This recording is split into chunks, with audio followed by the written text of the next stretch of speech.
네, 오늘 창세기 8장이 있겠습니다.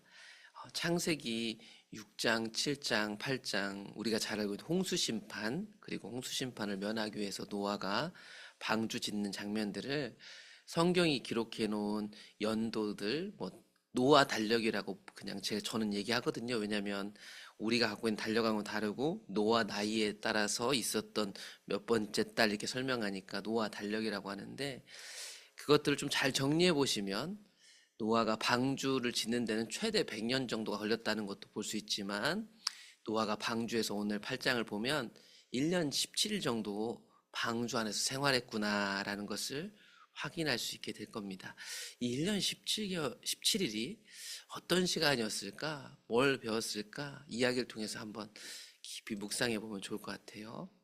하나님께서는요, 하나님 형상인 사람들을 항상 생각하시는 분이에요. 특별히 그냥 사람이라 생각한다기보다 오늘 보시면 하나님은 사람하고 약속을 맺고 그 약속을 항상 기억하고 계시는 분이다. 8장 1절에 가보면 하나님이 노아와 그와 함께 방주에 있는 모든 들짐승과 가축을 기억하셨다. 저 방주에 태워놓고 너희 살았다 이제 알아서 살아라가 아니라 그 방주에 타고 있는 그 생명체들, 하나님이 만드신 창조물들을 향하여 생각하고 기억하고 계신 분이었는데, 이 기억은 아마 이들을 구원하시겠다는, 방주를 통해서 구하겠다는 약속을 기억했다고 보는 게 맞을 것 같아요. 그래서 그 기억 때문에 이제 물들이 바람을 불어서 마르게 하시기 시작하셨다. 그게 8장의 시작입니다.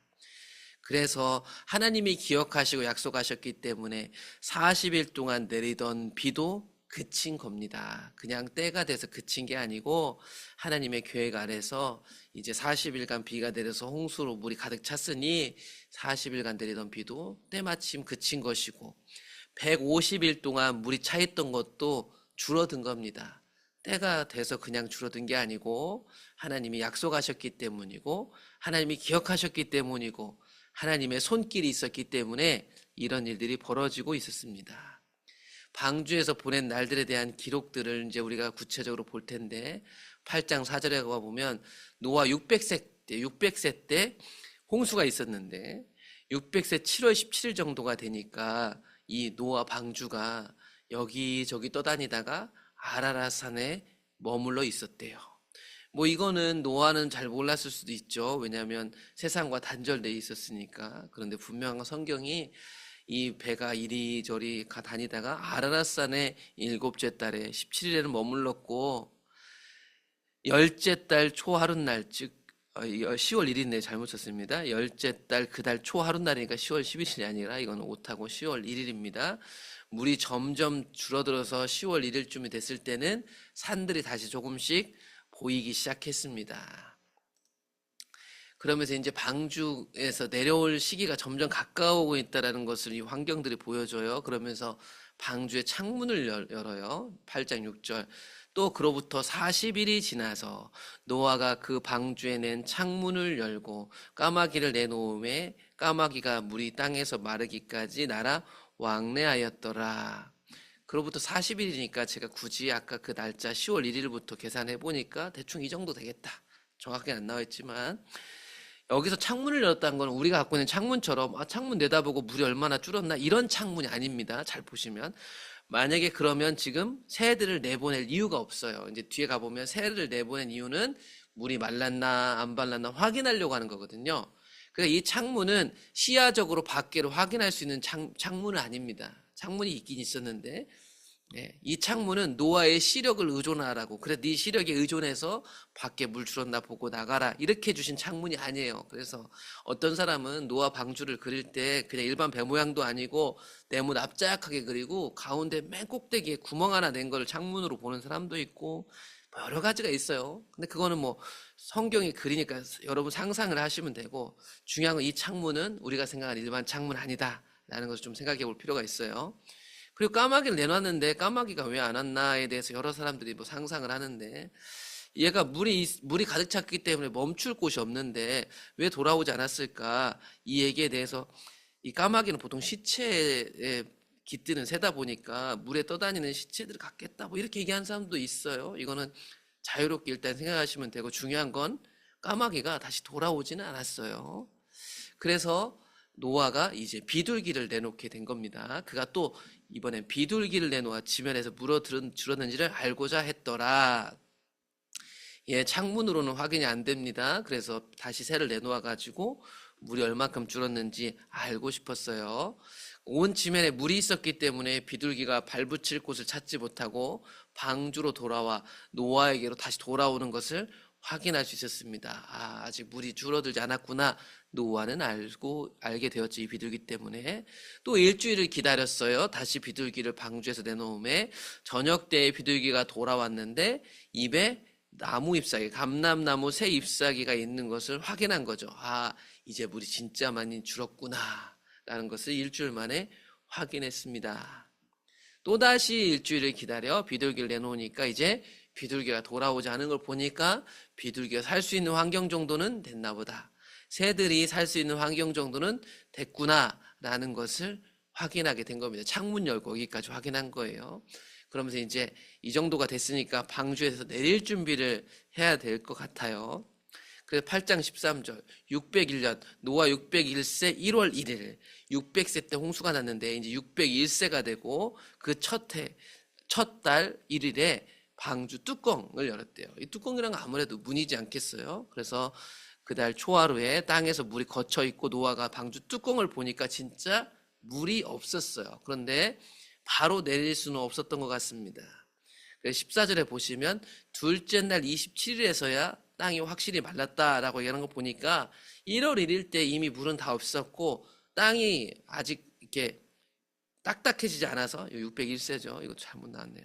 이제야 땅이 완전히 말라가지고 그때서야 내렸던 것 같아요. 이건 601세입니다. 제가 달력 잘못 썼네요. 그래서 이제 그때서야 하나님이 노아에게 말씀하신 거죠. 너는 내 아내와 내 아들들과 내 며느리들과 함께 방주에서 나오고 너와 함께한 모든 혈육 있는 생물 곧 새와 가축과 땅에 기는 모든 것을 다 이끌어내라. 여러분 나올 때도요. 이게 노아가 딱 판단해서 나온 게 아닙니다. 노아는 확인했고요. 하나님이 나가라고 하시니까 나오는 것 같아요. 그리고 나가라고 하시면서 하나님이 다시 생육하고 번성해라. 창세기 1, 2장에서 피조물들을 만들고 가졌던 하나님의 계획이 다시 펼쳐지는 거예요. 다시 생육하고 번성하면 된다라는 명령을 받아요. 방주에서 이들이 1년 17일 동안 살면서 뭘 배웠을까, 여러분? 무슨 생각이 드세요? 내가 똑같은 상황에서 저 방주라는 공간에서 1년 17일을 살면서 외부와는 단절되고 오직 하나님이 언제 이 물을 다 마르게 하실까? 이 심판은 언제 끝날까라고 기다리면서 사는 그들의 삶은 어떤 거였을까? 한번 상상을 해보시란 말이에요. 그러면 그 삶이 뭔진 잘 모르겠는데 그러면 그들이 그 삶을 통해서 어떤 사람들이 됐을까? 뭘 배웠을까? 저는 그것이 이들이 내려서 한 첫 번째 일이 그들이 배우게 된 일이라고 생각했어요. 그래서 18장 18절에 가보면 하나님 명령을 따라서 그들이 다 나왔어요. 방주에서 다 나왔죠. 나오고 나서 노아가 한 일이 여호와께 제단을 쌓고 모든 정결한 짐승과 모든 정결한 새 중에서 제물을 취해가지고 골라서 하나님께 번제로 드렸더라. 제사를 드린 거예요? 예배를 드린 거예요? 잘 생각해 보면 이 창세기 우리가 8장까지 읽어올 때 예배 잘 드렸던 사람이 누구냐면 창세기 4장에 나왔던 아벨이었죠. 예배 잘 드렸다가 순교당한 아벨처럼 순교당했지만 그래 가인에 의해서 죽임당했지만 자신의 힘으로 살려고 하는 가인에게 예배하며 살려고 하는 아벨은 죽임당했지만 하나님이 이 아벨 대신 셋이란 아들을 주고 셋이란 아들이 에노스를 낳았을 때 비로소 여호와 이름을 불렀다. 여호와를 예배했던 것처럼 또다시 노아와 그 아들들은 하나님께 예배하는 자가 되어 있었습니다. 그 예배를 하나님이 받아주셨더라. 여호와께서 그것을 태워 올려드리는데 그 향기를 받으시고 그 중심에 이르시되 내가 다시는 사람으로 말미암아 땅을 저주하지 아니하리니 이는 사람의 마음이 계획하는 바가 어려서부터 악함이라. 내가 전에 행한 것 같이 모든 생물을 다시 멸하지 아니하리니. 노아의 제사를 받아주시면서 하나님이 다시는 이런 홍수 심판은 없을 거야 라고 약속을 해주셨어요. 이 제사를 받아주신 것이죠. 이게 참 중요하죠. 엄청나게 큰 충격이잖아요. 이 큰 충격 가운데 하나님이 다시는 노아야 이런 일은 없을 거야 라고 신뢰관계를 맺으셨어요. 노아는 1년 17일 동안 그런 거 배운 거 아닐까요? 그전에도 의로운 사람이었고 하나님과 동행했지만 더 하나님을 깊이 알게 된 거 아닐까요?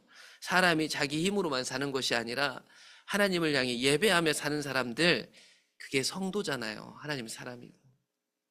그러면서 하나님 얘기하며 땅이 있을 동안에는 심음과 거둠과 추위와 더위와 여름과 겨울과 낮과 밤이 쉬지 아니할 것이다. 앞에 있는 말씀과 이어서 본다면 이제 홍수 심판을 너희에게 내리지 않을 거야. 그리고 내가 이 땅을 보호해 줄 것이다. 보존할 것이다. 자연의 법칙이잖아요. 심으면 거둘 때가 있고 추우면 더울 때가 있고, 이거 아주 자연스러운 자연현상이잖아요. 이것을 하나님은 꽉 잡고 계세요. 그래서 우리가 오늘 또 새로운 하루를 맞이한 거 아니에요?